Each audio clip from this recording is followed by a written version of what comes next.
Hello nè.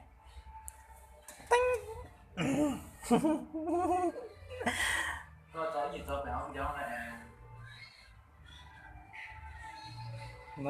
Nó mà cái sĩ xe đó từ bà lưới hàm mà nó đó. Message này cho nó chả.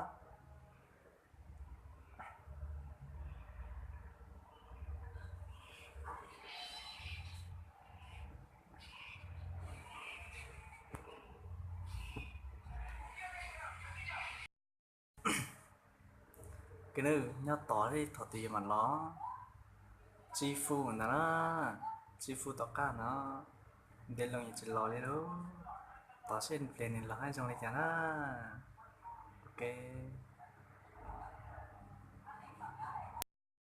đó nó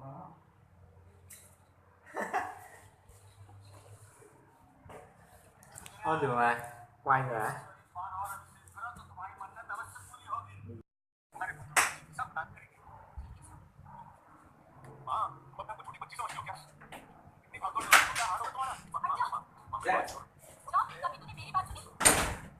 Mano, se você deu.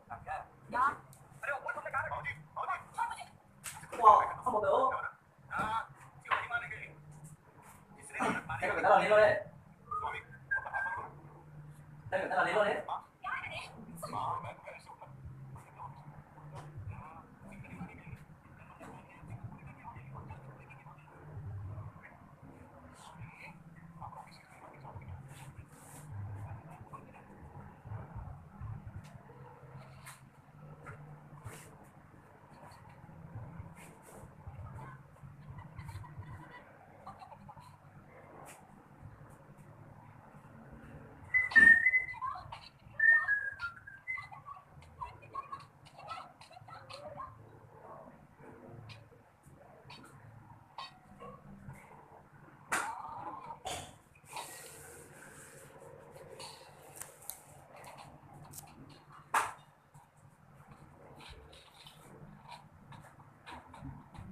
Là gì đâu?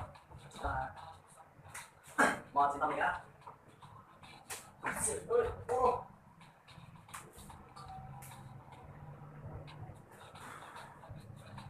Đây là cái sách học đây. Đây của cái dẫn cái đến chương trình. Thì bộ cái cỡ nha.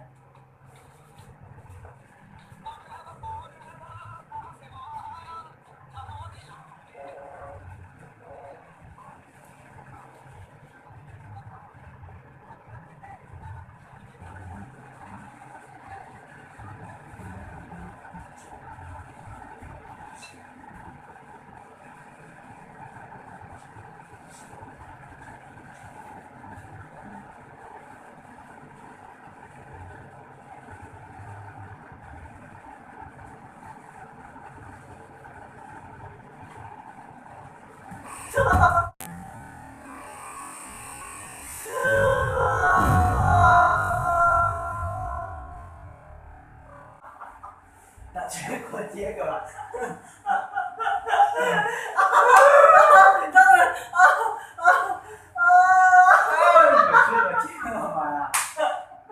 subscribe cho kênh Ghiền Mì Gõ để không bỏ lỡ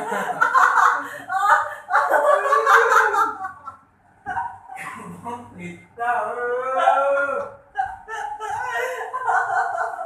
hấp dẫn.